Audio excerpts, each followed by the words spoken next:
जय श्री राम सभी को।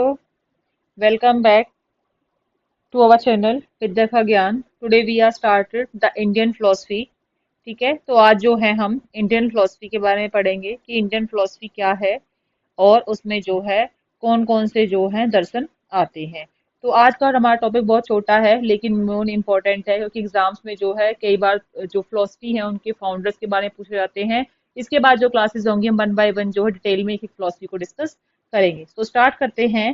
The classification of Indian school of philosophy. The system of Indian school is classified into two सब school है। यहाँ पे जो है इंडियन जो फिलोसफी है उसके दो सब स्कूल दिए गए हैं, ऑर्थोडॉक्स यानी आस्तिक और हेट्रोडॉक्स यानी कि नास्तिक। ठीक है, तो कंफ्यूज नहीं होना है आप लोगों को। आस्तिक और नास्तिक हम सभी जानते हैं, लेकिन ऑर्थोडॉक्स और हेट्रोडॉक्स का मतलब भी सेम ही होता है। तो ऑर्थोडॉक्स स्कूल क्या होते हैं हमारे, यानी ऑर्थोडॉक्स जो फिलोसफी है वो क्या होती है। देखिए, they uphold the supremacy of Vedas and Upanishad and they orthodox school includes.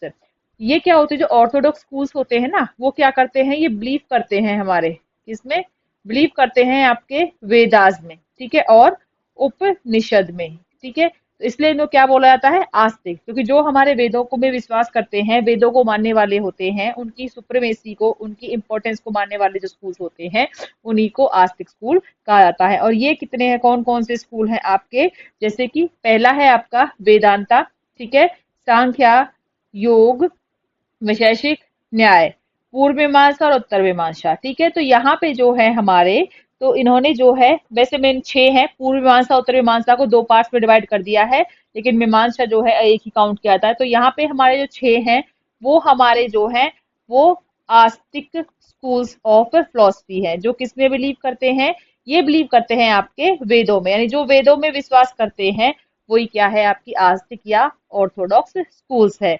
ठीक है, उत्तर मीमांसा जो होता है ना वो comes under the Orthodox school. उन्होंने कहा कि उत्तर मीमांसा को भी इन्होंने ऑर्थोडॉक्स स्कूल में शामिल किया हुआ है। उसके बाद है हमारा नेक्स्ट है अनऑर्थोडॉक्स या हेट्रोडॉक्स, या कह सकते हैं हमारा क्या है, नास्तिक स्कूल। नास्तिक स्कूल्स क्या है, ये नास्तिक स्कूल्स जो होते हैं ये क्या करते हैं, reject the authority of Vedas and Upanishad. ठीक है, ये क्या करते हैं, ये don't believe, not believe in Vedas और उपनिषद। ये वेदास और उपनिषद में विश्वास नहीं करते हैं, यानी कह सकते हैं कि ये गॉड की सुप्रीमेसी को जो है, वेदों की सुप्रीमेसी को जो है ये नहीं मानते हैं। यहाँ पे जो है हमारे जो नास्तिक स्कूल्स हैं वो तीन है, चारवाक, जैनिज्म एंड बुद्धिज्म। ये तीनों जो है हमारे हेट्रोडॉक्स स्कूल के अंदर आते हैं। तो आई होप आपको क्लियर होगा।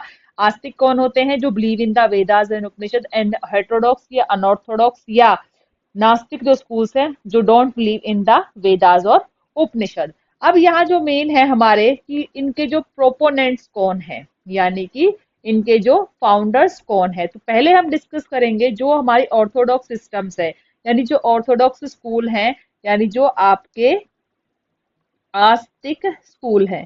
ठीक है, आस्तिक स्कूल में पहला है हमारा न्याय। न्याय के प्रोपोनेंट्स या प्रोफाउंडर कौन है आपके, गौतम है। विशेषिक के कनाद है। योग के पतंजलि है। सांख्या के कपिल है। पूर्व मीमांसा के जैमिनी है और उत्तर मीमांसा के जो है वो शंकराचार्य जी है। ठीक है, तो इन्होंने क्या है कि आपको जो मेन होता है ना, एक तो एग्जाम्स में क्वेश्चंस पूछा जाता है इनके फाउंडर्स के लिए, कौन किससे रिलेटेड है। ठीक है, ये आपको पता होना चाहिए कि न्याय से कौन है, महर्षि गौतम। विशेषिके कनाद। योग से पतंजलि। सांख्या, सांख्या जो है आपकी ओल्डेस्ट फिलोसफी है, सबसे पुरानी फिलोसफी जो है वो सांख्या है। अभी जब हम इनको डिटेल में वन बाय वन करेंगे तो आपको ज्यादा कॉन्सेप्ट क्लियर हो जाएंगे। आज की क्लास में मेन आपको इनका इंट्रोडक्शन और इनके जो फाउंडर्स हैं वो पता होने चाहिए। ठीक है, आई होप क्लियर। नेक्स्ट है आपके अनऑर्थोडॉक्स। अनऑर्थोडॉक्स क्या होते हैं, जो कि नास्तिक है, ना don't believe in the Vedas and the Upanishad. पहला आपके चारवाक। चारवाक इसमें लिखा हुआ है यहाँ पे, चारवाक का कौन है, चारवाक ये मैं चारवाक।